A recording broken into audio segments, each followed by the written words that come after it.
Hello, नमस्ते। मैं हूँ मोनल जैन और आप सुन रहे हैं मेरा पॉडकास्ट विस्परिंग विजडम, जिसमें हम लाइफ को थोड़ा बारीकी से समझकर उसे और भी खूबसूरत बनाने की कोशिश करते हैं। विस्परिंग विजडम के इस एपिसोड में मैं आप सबको वेलकम करती हूँ। सीज़न 2 के इस पहले एपिसोड में मैं आपको डेनमार्क ले जा रही हूँ। इस बार थोड़ा अपने कल्चर के आगोश से निकलकर एक नए कल्चर को एक्सप्लोर करते हैं। मैंने रिसेंटली एक बुक पढ़ी जिसका टाइटल है the little book of hygge, the Danish way to live well. इसकी 1 मिलियन से भी ज़्यादा कॉपीज़ बिक चुकी हैं और इसके राइटर हैं माइक वाइकिंग, जो डेनमार्क में सिचुएटेड हैप्पीनेस रिसर्च इंस्टीट्यूट के फाउंडर हैं। इस बुक का सेंट्रल आइडिया है एक वर्ड, हुगर। ये डेनिश लाइफ का बहुत ही इम्पॉर्टेंट पिलर है जो उन लोगों के कॉन्वर्सेशंस और इंटरैक्शंस में काफ़ी यूज़ होता है। वैसे ही जैसे जुगाड़ इंडियन कल्चर का अनडिनाएबल हिस्सा है, हुगर के लिए कई डेफिनेशंस देने की कोशिश की गई हैं, पर इसे सिंपली डिस्क्राइब करना हो तो कोजीनेस, एक लविंग कंफर्ट का एहसास कह सकते हैं। सच बात ये है कि हुगर को सिर्फ शब्दों के पिंजरे में डालकर नहीं समझ सकते।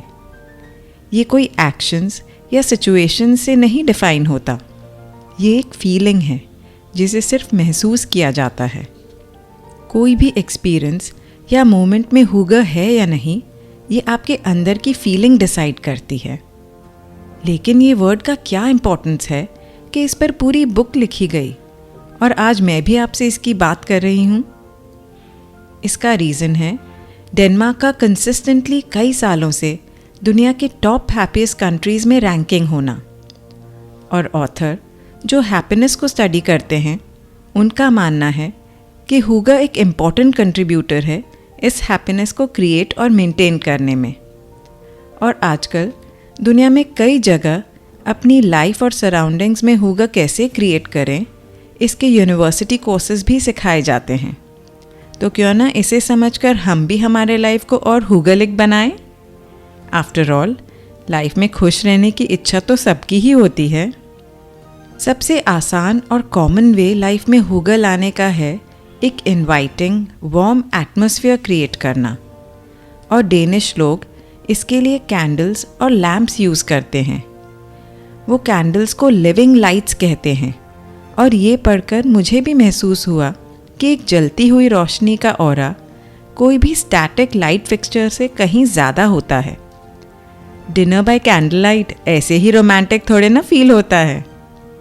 और दिन ढलने पर जब हम इंडियंस दिए जलाते हैं, तो अगर आप उस टाइम पर ध्यान दें तो एक अलग ही फीलिंग होती है। दुनिया भर में फायर को कोई ना कोई फॉर्म में पूजा जाता है और सीक्रेट माना गया है। इसमें सिर्फ रातों की ही नहीं, बल्कि हमारे मन के अंधेरों को भी दूर करने की शक्ति है। लेकिन हम इंडियंस को बहुत ही स्ट्रॉन्ग हार्श लाइट्स में जीने की आदत है। शायद इसलिए कि हम एक ब्राइट सनी कंट्री में रहते हैं जहाँ दिन भर खूब सनलाइट होती है और हम वैसे ही एडजस्टेड हैं।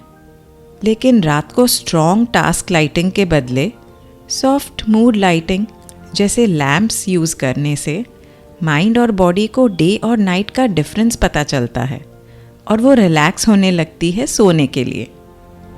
इसके अलावा घर में कोई कोजी नूक या रीडिंग कॉर्नर, तरह तरह की बुक्स, सॉफ्ट ब्लैंकेट्स और कुशन्स, वुडन सर्फेसेस, सेरेमिक और दूसरे नेचुरल मटेरियल्स, विंटेज आइटम्स, ये सब भी हुगर लाते हैं।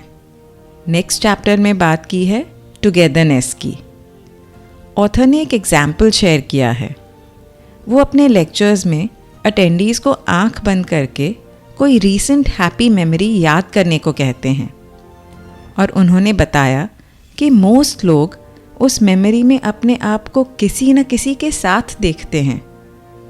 ये एक इंडिकेटर है कि सोशल रिलेशनशिप्स हमारे हैप्पीनेस का कितना इम्पॉर्टेंट पार्ट है।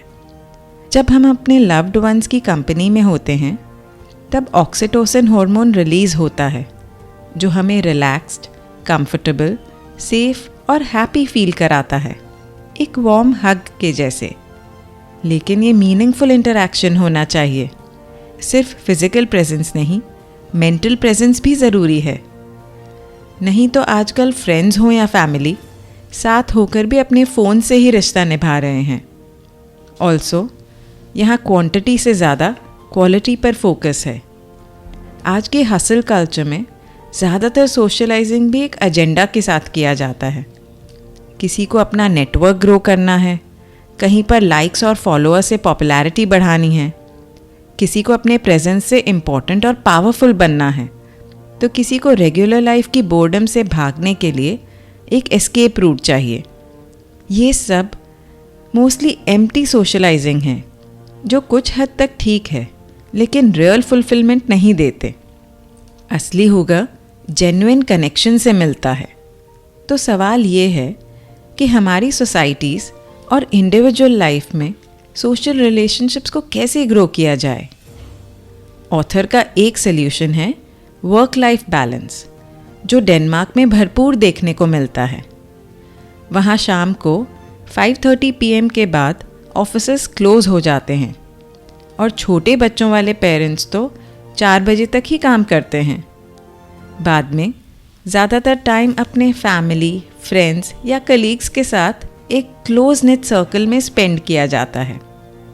एक और ख़ास बात है कि हुगा एक थॉटफुल वे में महसूस किया जाता है।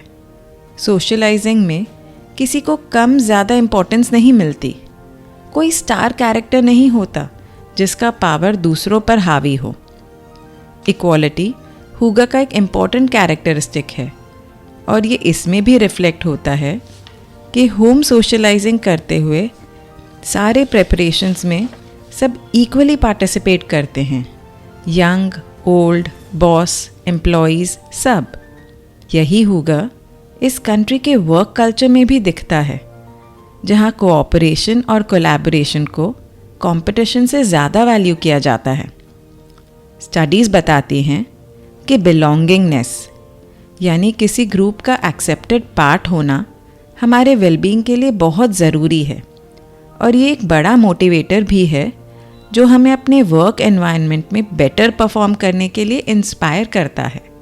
तो सोशल हुगा बढ़ाने के लिए अपने फैमिली, फ्रेंड्स और वर्क प्लेस में कुछ रिचुअल बनाइए, जैसे कोई board game night, family movie या Friday office special lunch. Festivals और इवेंट्स में एक दूसरे के साथ मिलने और टाइम स्पेंड करने पर एफर्ट दीजिए, ना कि सिर्फ गिफ्ट्स, गेटिंग रेडी, डेकोर, खाने और पार्टी हॉपिंग पर। हुगा की रेसिपी का नेक्स्ट इंग्रेडिएंट है खाना।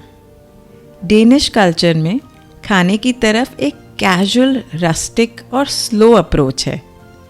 यहाँ सिंपल, होमली खाने को हुगा माना जाता है, जो देसी इंडियन कुकिंग की ही तरह है। ये अपने आप को एक ट्रीट या रिवॉर्ड देने जैसा है, लाइफ को सेलिब्रेट करने का तरीका, जिसमें ना तो आजकल की ओवर हेल्थ अवेयरनेस के लिए जगह है और ना ही प्रोसेस्ड फास्ट फूड्स की। यहाँ मीट, कन्फेक्शनरीज और कॉफ़ी का मुंह खोल कर स्वागत किया जाता है। वो कहते हैं ना, you can't buy happiness but you can buy cake. लेकिन ये सब भी ट्रेडिशनल रेसिपीज़ और सिंपल इंग्रेडिएंट से बनाए जाते हैं। उनका ये मानना है कि जिस चीज़ को बनाने में जितना ज़्यादा वक्त लगे और जितना स्लो कुकिंग हो, वो उतनी ही हुगलिग होती है। साथ ही कुकिंग एक एन्जॉयबल और कई बार सोशल एक्टिविटी की तरह ट्रीट की जाती है। वो खाना खाने के साथ साथ उसे बनाने में भी उतना ही एन्जॉय करते हैं। एक शाम कुकिंग के स्मेल्स और साउंड्स में खोकर, कोई बुक के पन्ने पलटते हुए घंटों तक कुछ पकाना, ये एक हुगा एक्सपीरियंस है। चाहे एंड रिज़ल्ट उतना टेस्टी भी ना हो, लेकिन उस पूरे प्रोसेस का मज़ा उठाते हैं। फार्मर्स मार्केट से सब्ज़ी खरीद के लाना, समर टाइम में बेरीज इकट्ठा करके जैम बनाना, खाना खाकर सबका मिलजुल कर बातें करते हुए डिशेस धोना, सब कुछ इस प्रोसेस का हिस्सा है। जो सैटिस्फैक्शन अपने और औरों के लिए कुछ वैल्यूएबल काम करके मिलता है, उसे वो हुगा कहते हैं। और इस फूड हुगा के लिए आप भी फैमिली एंड फ्रेंड्स के साथ रेगुलर कुकआउट सेशंस रख सकते हैं, जिसमें कुकिंग ही मेन एंटरटेनमेंट हो। क्या कपड़ों में भी हुगा हो सकता है? चलो देखते हैं। आज के टाइम्स में फैशन का हमारी लाइफ में इतना इन्फ्लुएंस है। सोशल मीडिया पर आए दिन नए ट्रेंड्स और ब्रांड्स देखकर हम में से कई लोग एक डिससैटिस्फैक्शन ट्रैप में रहते हैं। चाहे वार्डरोब में सांस लेने तक की जगह ना हो, फिर भी हमें लगता है कि पहनने के लिए कुछ है ही नहीं। लेकिन हुगा फैशन कंफर्ट और पर्सनल स्टाइल पर बेस्ड है। डेनिश लोग ज़्यादातर ब्लैक कपड़े पहनते हैं और वहाँ के वेदर के हिसाब से हेवी वुलन लेयरिंग भी ज़रूरी है। हालांकि इंडियन वेदर और हमारे वाइब्रेंट कल्चर के हिसाब से ये हमारे लिए सूटेबल नहीं, लेकिन जो उनका कैजुअल अप्रोच है अपने लुक्स की तरफ, वो हम अपना सकते हैं। जब सिंपल कपड़ों में हम खुश फील करें, अपने आप में कमी ना महसूस हो और ट्रेंड से ज़्यादा हम कंफर्ट और पर्सनल चॉइस को इम्पोर्टेंस दें, तो समझ लो हुगा फैशन के लिए आप रेडी हो। अब एक और हुगा फीचर की बात करते हैं, आउटडोर हुगा। हालांकि घरों को हुगा का सेंट्रल स्टेशन मान सकते हैं, लेकिन घर के बाहर भी हुगा हो सकता है। डेनिश लोग कैबिन्स, बोट्स और नेचर में हुगा का एक्सपीरियंस लेते हैं। नेचुरल और सिंपल वे ऑफ लिविंग को वो काफ़ी अप्रिशिएट करते हैं और इसे छोटे बड़े फॉर्म्स में इनकॉर्पोरेट करते ही रहते हैं।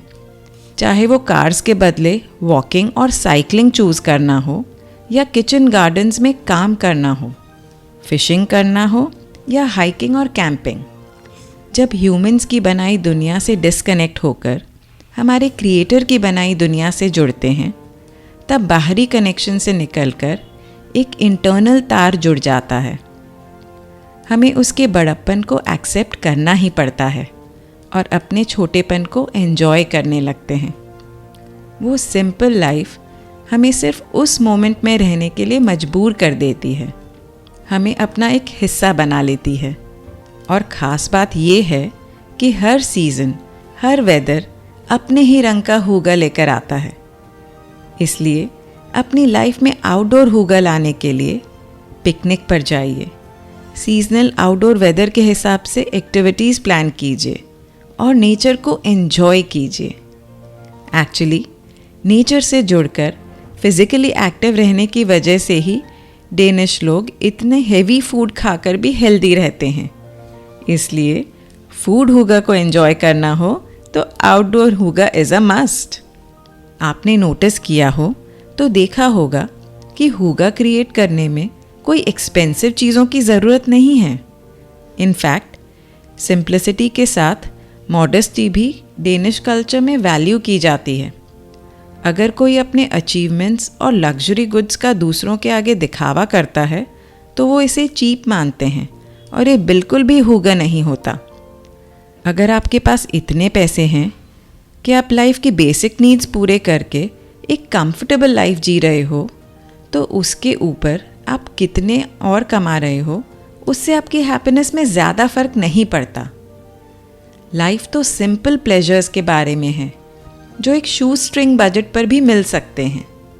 चाहे दुनिया लग्जरीज, स्टेटस और ग्रैंड एक्सपीरियंसेस के पीछे भाग रही हो, लेकिन सच कहूँ तो the best things in life are free. इस पर मुझे जो जीता वही सिकंदर मूवी का एक सीन याद आ गया। ये मूवी का बहुत ही ऑर्डिनरी सीन है, लेकिन एक बहुत इम्पॉर्टेंट बात दर्शाता है। इसमें पहले विलन्स के ग्रुप को दिखाते हैं साइकिलिंग शॉर्ट्स पहने हुए अपनी एक्सपेंसिव रेसिंग बाइक्स पर डेडिकेटेडली साइकिल करते हुए, लेकिन वो साइकिलिंग सिर्फ जीतने के लिए कर रहे हैं। गुस्से से भरे हुए उन्हें जीतने के नशे के अलावा कुछ महसूस नहीं हो रहा होता है, ना वो साइकिल, ना आसपास का नज़ारा। और दूसरी तरफ आमिर खान अपने लफंगे दोस्तों के साथ गाना गाते हुए साइकिल करता है। उनकी पुरानी टूटी हुई साइकिल्स होती हैं, लेकिन वो उन पर स्टंट्स कर रहे होते हैं एंजॉय करते करते। दोनों ग्रुप्स के एक्सपीरियंस में इतना फ़र्क कहाँ से आया? इतनी सारी अमेनिटीज़ के बाद भी विलन्स का ग्रुप एंजॉय क्यों नहीं कर रहा था? हुगा एक कम्प्लीटली सेंसोरियल एक्सपीरियंस है। ये साइट, साउंड, स्मेल, टेस्ट और टच से जुड़ा है। ये हमारी 5 सेंसेस से इस मोमेंट में जो भी है उसको पूरी तरह से महसूस करने के बारे में है। ये उतना ही आपको अपनी असलियत, अपने ट्रू सेल्फ के करीब ला सकता है जितना कि कोई और माइंडफुल एक्टिविटी। ये भले ही खाने पीने और मटीरियलिस्टिक चीज़ों से जुड़ा हो, लेकिन ये हमारे बारे में है, उन चीज़ों के बारे में नहीं। हम इन चीज़ों से कैसे इंटरैक्ट करते हैं, उनको कैसे इंटरप्रेट करते हैं, हुगा इस पर डिपेंडेंट है। ये हम पर है कि मटीरियलिस्टिक वर्ल्ड को भोगते हुए हम उसमें खो जाते हैं, उससे अटैच होकर उसके बंदी बन जाते हैं, या उसको यूज़ करते हुए भी उनसे फ्री रहते हैं। ये 5 सेंसेस के सही यूज़ से ही हम 6th सेंस को जगा सकते हैं, जो है हमारी sense of safety and love. ये तब होता है जब आप जो हो, जैसे हो, वैसे अपने आप को एक्सेप्ट कर सको और इस बात में सेफ और लव्ड फील करो कि आपके आसपास के लोग और चीज़ें भी यही बात रिफ्लेक्ट करते हैं। क्योंकि हुगा की ही तरह सेफ्टी और लव न खरीदे जा सकते हैं, न समझाए जा सकते हैं, बस कोशिश से लाइफ में क्रिएट करके महसूस किए जा सकते हैं। इस एपिसोड को सुनने के लिए मैं आप सबको थैंक यू कहना चाहती हूँ। अगर इनमें से कुछ विचार आपको अपने से लगे, कहीं मन को छू गए, तो आप मुझे मैसेज कर सकते हैं इंस्टाग्राम या फेसबुक पर। मेरे बारे में और जानना हो तो मेरी वेबसाइट पर आप देख सकते हैं। इन सब की डिटेल्स नीचे डिस्क्रिप्शन में मेंशन की गई हैं। आप जिस भी ऐप पर मुझे सुन रहे हैं उस पर मुझे 5 स्टार रेटिंग देना मत भूलिएगा। और अगर आपको मेरी बातें अच्छी लगें तो मेरा शो सब्सक्राइब भी कीजिए। विजडम एक सागर की तरह है जिसमें जब जब हाथ डालो तब तब एक सुंदर मोती मिलता है, लेकिन उस मोती की चमक कोई एक के लिए नहीं, पूरी दुनिया के लिए है। और इसे जितना शेयर करो उतना ही इस मोती की चमक बढ़ेगी। इसलिए मेरा पॉडकास्ट अपने आसपास, अपनी फैमिली, फ्रेंड्स, कलीग्स सबके साथ शेयर कीजिए और इस विस्परिंग की चेन को बढ़ाते चलिए। अगर करनी हो जीवन को समझने की कुछ बातें तो करते रहिए मुलाकातें।